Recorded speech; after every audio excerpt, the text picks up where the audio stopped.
दोस्तों, कल शाम देश की राजधानी दिल्ली में हुआ एक ऐसा धमाका जिसने पूरे देश को हिलाकर रख दिया। ये घटना शाम को करीब 6:52 से 7 बजे के बीच हुई। विस्फोट एक कार में हुआ जो लाल किला मेट्रो स्टेशन के बाहरी इलाके ट्रैफिक सिग्नल के पास वो कार आकर रुकी और कार के पास कई व्हीकल्स जो थे वो जल गए, जिसमें 6 कारें, 2 से 3 ऑटो या ई रिक्शा भी प्रभावित हुए।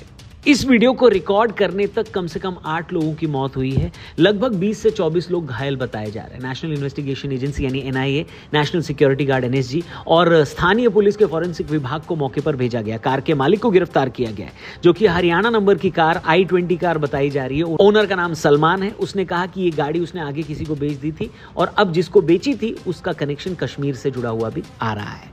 राजधानी दिल्ली के साथ साथ उत्तर प्रदेश, महाराष्ट्र, आंध्र प्रदेश कई इलाकों में हाई अलर्ट जारी कर दिया गया है। विस्फोट एक धीमी गति से चल रही कार में हुआ था जिसे ट्रैफिक सिग्नल पर रोका गया था। होम मिनिस्टर अमित शाह घटनास्थल पर पहुंचे थे और प्रधानमंत्री नरेंद्र मोदी ने भी शोक जताया और जांच की बात कही।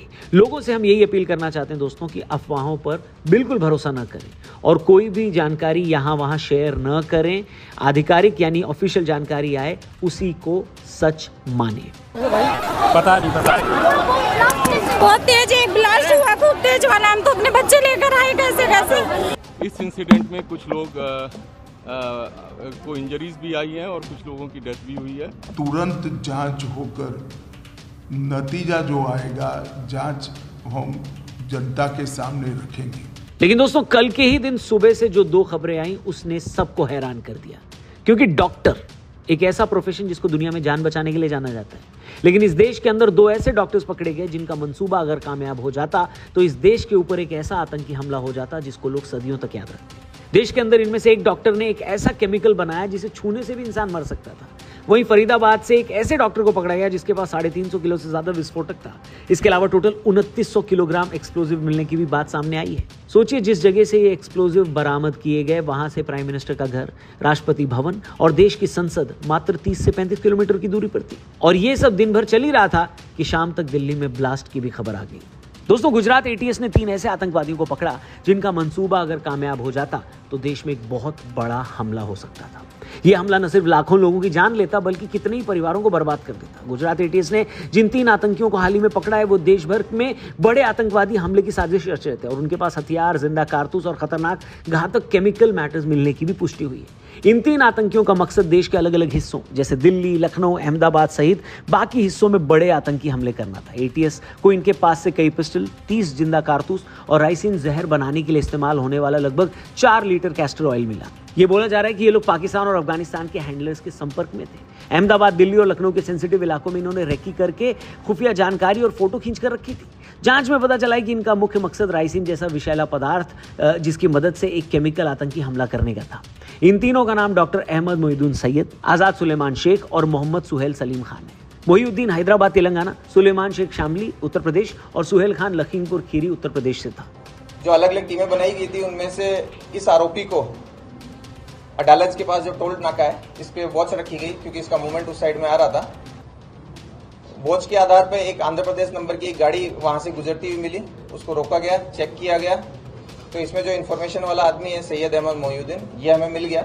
सोर्सेज बता रहे हैं कि इन तीनों को अलग अलग काम सौंपे गए थे। मोहिउद्दीन पेशे से एक डॉक्टर था जो चीन से MBBS पास आउट था, वहीं राइसिन बनाने की कोशिश कर रहा था। साथ ही 20 साल का सुलेमान शेख हथियारों की सप्लाई और रेकी में शामिल था। वहीं 23 वर्ष का सुहेल खान हथियारों का इंतजाम और आतंकी गतिविधियों में हिस्सा लेने वाला था। मोहिउद्दीन सैयद इस साजिश का प्राइम सस्पेक्ट है जिसने राइसिन जैसे खतरनाक केमिकल की जानकारी रखने के चलते यह हमला करने की कोशिश की थी। इनमें से 2 लोग पाकिस्तान से हथियार मंगाकर गुजरात पहुंचे और महत्वपूर्ण जगहों की रेकी की। जांच में पता चला है कि इनका मार्गदर्शन अफगानिस्तान के अबू खदीजा नामक हैंडलर के जरिए हो रहा था, जो इस्लामिक स्टेट खोरासन प्रोविंस यानी ISKP से जुड़ा है।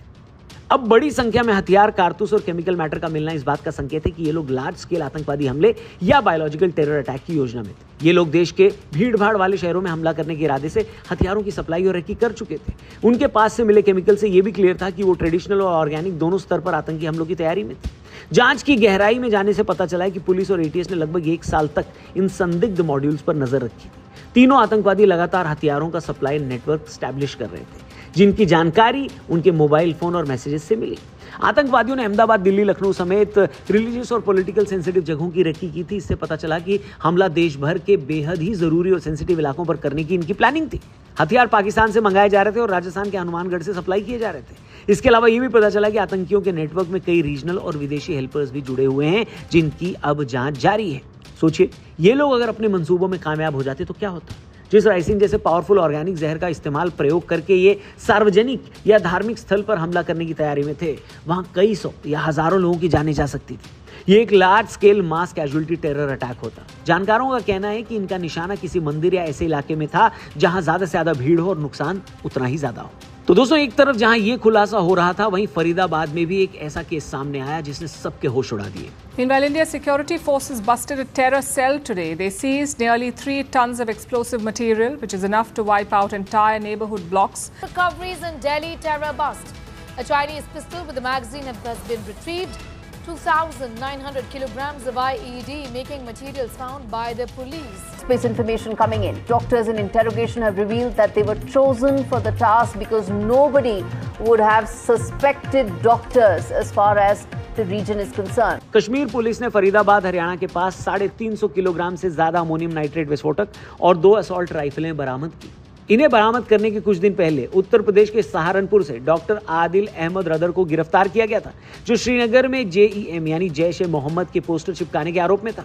डॉक्टर आदिल अहमद रदर की पूछताछ के दौरान मिली जानकारी के आधार पर पुलिस ने फरीदाबाद में विस्फोटक और हथियारों का जखीरा खोज निकाला। यहाँ विस्फोटक और हथियार दूसरे डॉक्टर मुजाहिल शकील के पास रखे गए थे, जो पुलवामा, जम्मू कश्मीर का रहने वाला है और फरीदाबाद के एक हॉस्पिटल में काम कर रहा है। फरीदाबाद के पुलिस कमिश्नर ने बताया कि विस्फोटकों के साथ टाइमर भी बरामद हुए। बरामद असॉल्ट राइफलें बेहद खतरनाक थी। डॉक्टर आदिल अहमद रदर पहले गवर्नमेंट मेडिकल कॉलेज अनंतनाग में काम करता था। वहां पर भी उसके लॉकर से असॉल्ट राइफल बरामद हुई थी। उसके खिलाफ मुकदमा भी दर्ज किया गया है। जांच में इतनी बड़ी मात्रा में विस्फोटक राजधानी के नजदीक मिलने से सवाल उठता है कि मकसद क्या था और इसे बिना पकड़े कैसे यहां लाया गया, जिसके लिए गहन जांच जारी है। पूरे नेटवर्क को ट्रेस करना भी बाकी है। क्या इन पकड़े गए लोगों का कनेक्शन दिल्ली ब्लास्ट से है, ये जांच में जल्दी पता लगेगा। पर दोस्तों, यहां एक बड़ा सवाल उठता है कि लोग कहते हैं कि एजुकेशन ही लोगों को रेडिकल होने से बचा सकता है, पर यहां तो पकड़े गए ये दोनों ही डॉक्टर्स हैं, पढ़े लिखे हैं, सोसाइटी के फॉर्मूले के हिसाब से समझदार भी हैं। तो इस तरह की आतंकी सोच की क्या वजह है? ये घटना हमें सोचने पर मजबूर करती है कि सिर्फ एजुकेशन ही इंसान को अच्छा नहीं बना सकती। असल में पढ़ाई दिमाग को तेज तो बनाती है, लेकिन अगर दिल और सोच में जहर भर जाए या किसी गलत आइडियोलॉजी का असर हो जाए तो वही तेज दिमाग गलत दिशा में भी जा सकता है। वो सही गलत की समझ खो देता है। ऐसे में पढ़ा लिखा होना भी बेकार हो जाता है। ये वही जहर है जो धीरे धीरे इंसान की सोच को खा जाता है, इंसान को इतना अंधा बना देता है कि उसे अपने काम, अपने देश या अपनी इंसानियत की कोई परवाह नहीं रहती। वो सिर्फ लोगों को इतने बड़े पैमाने पर मारने का ख्याल सिर्फ अपने मन में नहीं लाता, बल्कि उसकी प्लानिंग, एग्जीक्यूशन सब कुछ कर भी देता है। ये कैसी सोच है दोस्तों? अगर आपके पास इसका कोई जवाब है तो कमेंट करके जरूर बताना दोस्तों। बाकी चलते चलते एक थ्योरी जो निकल कर सामने आ रही है, जांच में हालांकि पता चलेगा सच क्या है झूठ क्या है, लेकिन जो डॉट्स कनेक्ट हो रहे हैं वो ये कहा जा रहा है कि Hyundai i20 जिसमें ये ब्लास्ट हुआ है दिल्ली में लाल किले के सामने, उसका ओरिजिनल ओनर था मोहम्मद सलमान, लेकिन उसने इस कार को नदीम को बेच दिया। बाद में नदीम ने भी ये कार एक डीलर को बेच दी जो फरीदाबाद का था, और एंड में इस कार को खरीदा तारिक ने। तारिक जो फरीदाबाद में तो रहता था लेकिन ओरिजिनली पुलवामा का था। सोचिए, डॉक्टर मुजम्मिल शकील जिसके यहाँ से लगभग 3000 किलो की आईडी मेकिंग मटेरियल सीज की गई, यानी वो विस्फोटक बरामद किया गया, वो भी फरीदाबाद में रहता था, लेकिन वो भी ओरिजिनली पुलवामा यानी कश्मीर का था। यानी ये आपस में सारी चीजें जुड़ती हुई दिखाई तो दे रही हैं। हालांकि जांच एजेंसियां जब जांच करेंगी तो सही तार कहां से किससे जुड़ रहा है वो हमें जरूर बताएंगी, लेकिन लगता ये है कि तारिक पैनिक कर गया क्योंकि डॉक्टर मुजम्मिल पकड़ा गया और इसीलिए जल्दबाजी में लाल किले के सामने ये हमला किया गया। तो ये एक चीज़ है, ये डॉट्स हैं जो लोग कनेक्ट करने की कोशिश कर रहे हैं। पर हम आपसे रिक्वेस्ट करना चाहते हैं कि प्लीज़ अपनी आंख, नाक, कान खुले रखें। अगल बगल में किसी पे भी आपको डाउट है, प्लीज़ पुलिस को इन्फॉर्म करें। कोई भी चीज़, कोई भी अफवाह फैलाएं मत, कोई भी ऐसी इन्फॉर्मेशन सोशल मीडिया पे शेयर न करें जिससे जांच में बाधा हो। अपना और अपनी फैमिली का ख्याल रखें। जल्दी मिलते हैं। जय हिंद।